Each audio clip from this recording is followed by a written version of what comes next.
না, মুরগির দাম বেশি নয়, 200 টাকা কেজি ব্রয়লার মুরগি।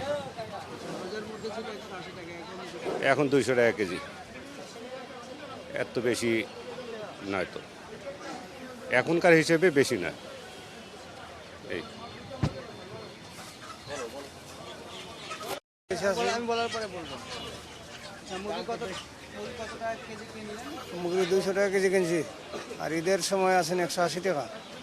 এখন মুরগির দাম বাড়ছে। পাকিস্তানি হয়েছে এখন 420 টাকা কেজি।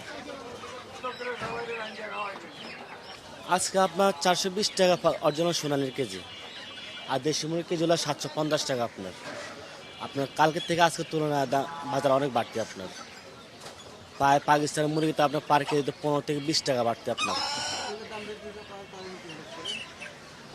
ওটা আপনার হয়তো বা তেলের কারণে হতে পারে, বা আপনার গাড়ি না থাকার কারণে হতে পারে, অথবা খামারে কোনো সমস্যা থাকতে পারে।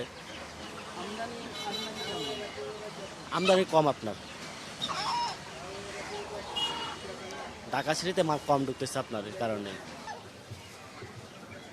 মুরগির আমদানি কম তো এখানে বাজার চড় আর কি।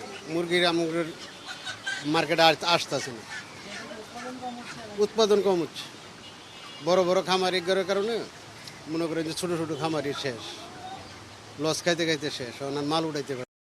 এই